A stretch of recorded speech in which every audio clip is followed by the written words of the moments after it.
Le printemps est la bonne saison pour renouveler les aromatiques, alors qu'ils soient en balconnière, en pot, en carré potager ou même en pleine terre. Allez-y, c'est le moment. Et on commence par le romarin, Rosmarinus officinalis ou Salvia rosmarinus. C'est un arbuste méditerranéen à port dressé et très compact.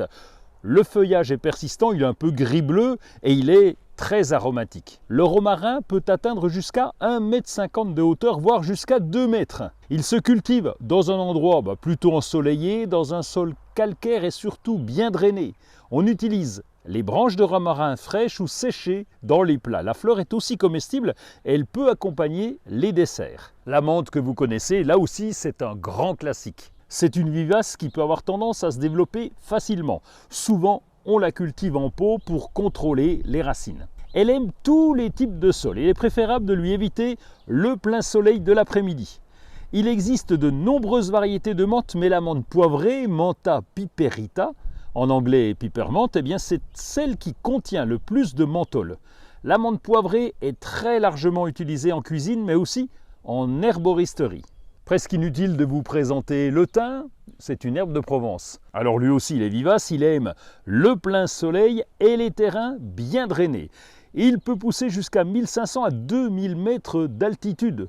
Et il y en a plus de 300 espèces. Ces fleurs sont mellifères, elles attirent les abeilles. Elles sont d'ailleurs de couleur rose pâle ou blanche.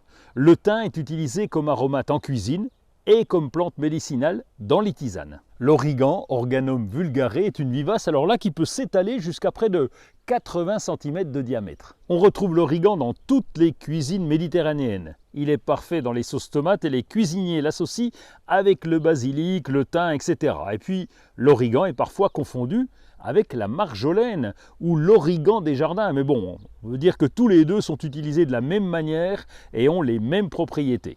L'hélichrysome est en même temps une plante aromatique mais aussi décorative. En frottant ses feuilles, vous découvrirez son parfum de curry bien marqué. Son nom, c'est d'ailleurs la plante curry.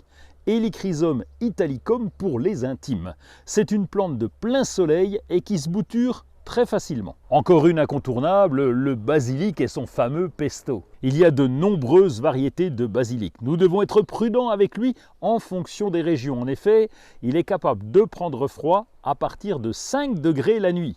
Si vous êtes dans une région où les nuits sont fraîches, pensez à le protéger. Bon, il y en a évidemment bien d'autres, la lavande, la ciboule, le persil, lâche des montagnes. Bon, on va pas faire tout le tour. En attendant, c'est le moment de les planter, alors n'hésitez pas.